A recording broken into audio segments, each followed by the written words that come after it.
Šogad aprit apaļ 50 gadi, kopš dienas gaismu ieraudzīja viens no pasaulē populārākajiem mazauto.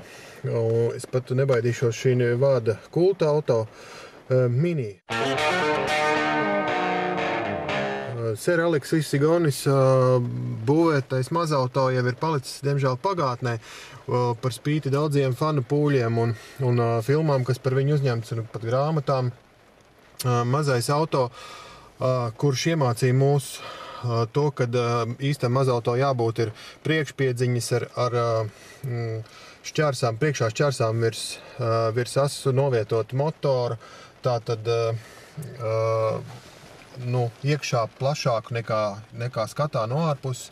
Tās viss bija Isigonis ģeniālās idejas, kas ir materializējušās vēlāk autobūvē.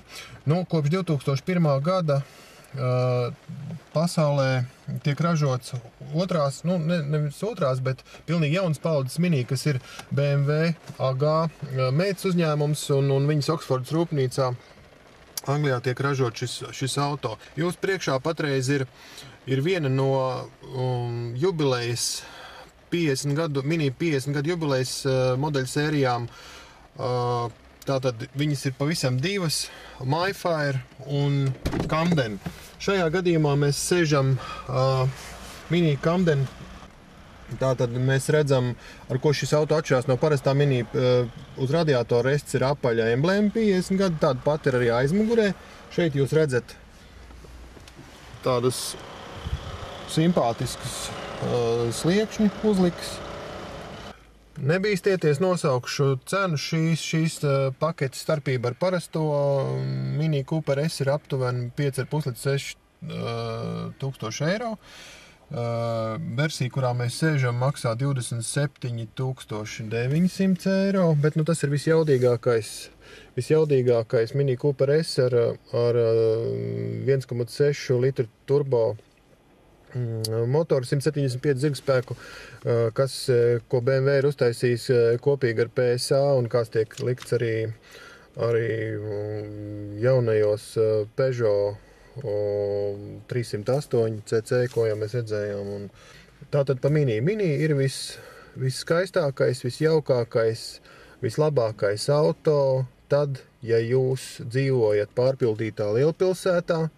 Mini domāts cilvēkiem, kas kur ir apstākļu spiesti vai vēlas pirkt mazu auto, taču nevēlas baudīt mazu auto diskomfortu. Šeit ir tehniski īsts BMW, vizuāli ļoti pievilcīgs Mini un auto ar vienu vislabākajām, ja ne vislabāko priekšpiedziņas šasī. Viņš vadās kā kartings.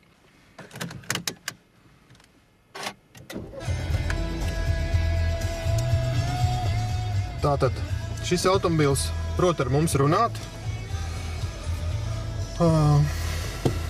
Brīdī. Ignition is on. All hands stand by. Oh, back so soon. You are fast. Let's go. Seatbelt. Viņš mums saka, This is so sweet. Buckled and ready to roll.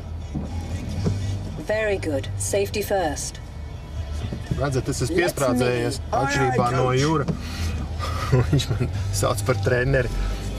Mēs dodamies braucienā.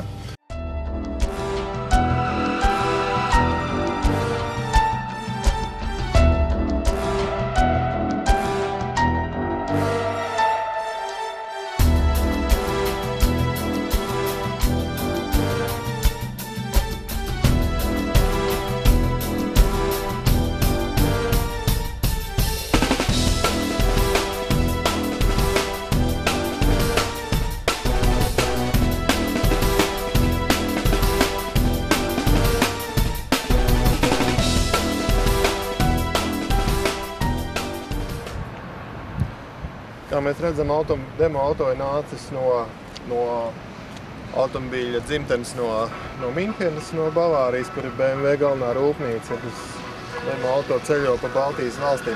Kā jau mēs teicām, tātad atšķirošā ir šī dekoratīvā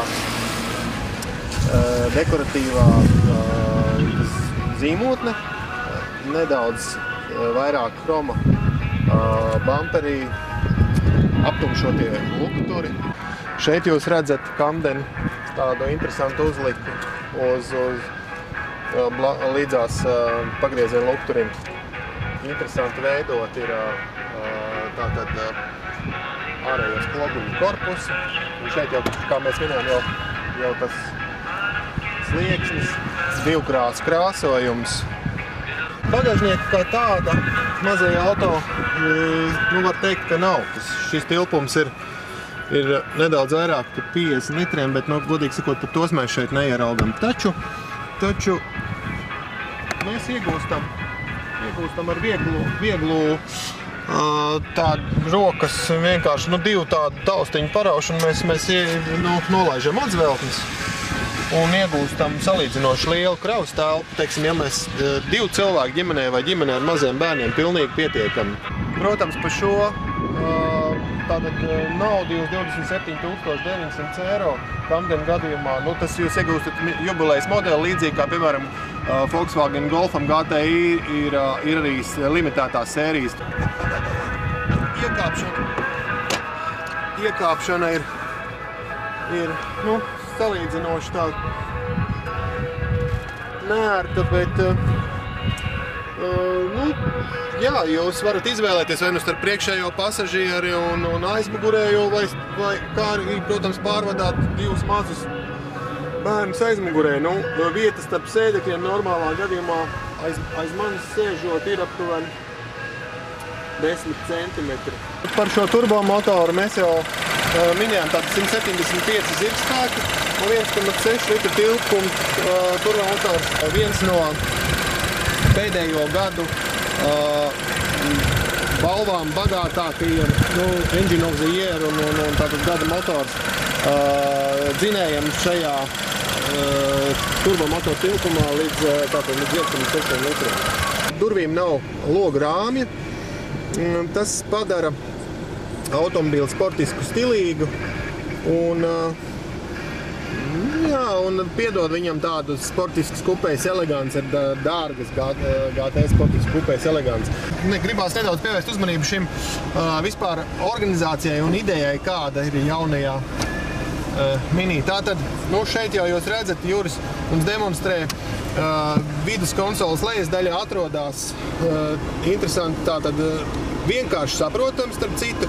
Šeit jūs redzat, tā ir spiedpoga, kas atbild par sēdekļa apsildi. Pasažierim, vadītājiem logu pacelšanas taustiņu, atslēga, centrāla atslēga, miglas lukturu priekšā, miglas lukturu aizmugurē. Tas arī viss ļoti vienkārši un tai pašā laikā ļoti eleganti izveidots. Tas pats attiecās ar uz ventilācijas klimata sistēmas vadības pulti. Ja? Režīmu potenciometrs, taustiņu spiedpogas, kas atbild par režīmiem, kondicionieris, ventilācijas intensitāti, ventilācijas temperatūras režīmu. Un sprīdi augstāk atrodas tātad atsevišķi ieliekams kompaktdisku vieta magnetolai, ja? Skaļuma poga. Un te jūs redzat milzīgais multi, nezinu, kā to nosaukt, mērinstrumentu aparāts, bloks. Apakšējā daļā ir viss, kas attiecās uz magnetolu, staciju izvēle, tembrs, te ir telefonam vieta, un šeit ir augšā ir spidometrs, degvielas rādījumi, tātad bāgas uzpildījuma līmenis, un šeit jūs redzat stacijas.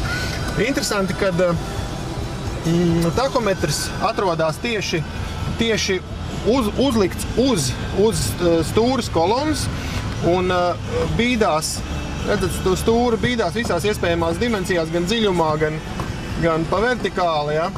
Par ļoti sportisku un ērtu stūru. Labā puse atbildīgi ir par kruīz kontroli, kreisā ir tātad skaļuma taustiņš magnetolai, brīvroku režīms, viss, kas attiecās uz telefonu, Bluetooth, ja? Šeit ir 2 klasisks multisvirs, kā jau daudziem automobīļiem, nekā tāda. Bet viss ir izveidots ļoti stilīgi.